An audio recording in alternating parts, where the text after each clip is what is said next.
So mga bagay na kailangan mong gawin upang hanapin ka ng isang lalaki at i-message ka nito.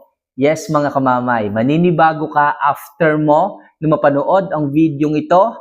Matutuwa ka after mong mai-apply ang mga tips na to sa isang lalaki. Oo mga kamamay, naiintindihan kita at nararamdaman kita. Kung ikaw man sa inyong relasyon ay binabaliwala na lang palagi, hindi ka na niya tinatanong, hindi ka na niya kinakamusta, sa madaling sabi, binabaliwala ka na nga, hindi ka na niya hinahanap, hindi ka niya na namimiss. Okay, kapag kaganyan ang status ng inyong buhay pag-ibig, okay, malamang sa malamang dapat i-apply mo ang mga bagay na ito. So, huwag na natin masyadong patagalin mga kamamay, ano nga ba yung mga bagay na kailangan mong gawin upang hanapin ka ng isang lalaki at i-message ka nito. So, number 1, sikapin mong magpaganda araw-araw.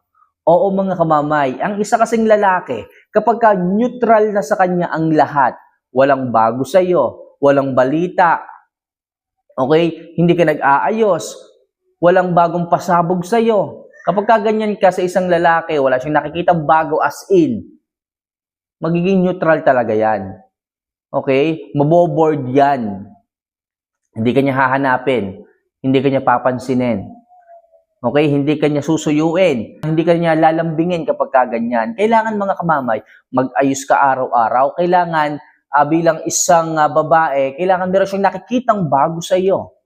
Magpariban ka, mag-ayos ka, mag-lip gloss ka, magpulbo ka. Hindi ko naman hinihiling mga kamamay na sobrahan niyo ang makeup. Ang sa akin lang dito mga kamamay, ayusin mo lang ang sarili mo, magpaganda ka. Kung masyadong mataba, magpa-sexy ka mga kamamay. Sigurado ako, dyan naaakit ang isang lalaki. Di ba sabi mo nga, kaya ka niligawan ng isang lalaki dahil sobrang sexy mo noon? Pero bakit ngayon nagbago yung lalaki? Kasi pinabayaan mo ang sarili mo. Kasi yung katawan mo, hinayaan mo na maging 3 layer ang iyong bilbil. Kaya ngayon, ang isang lalaki lumalayo sa iyo. Kaya ang isang lalaki, walang paramdam sa iyo.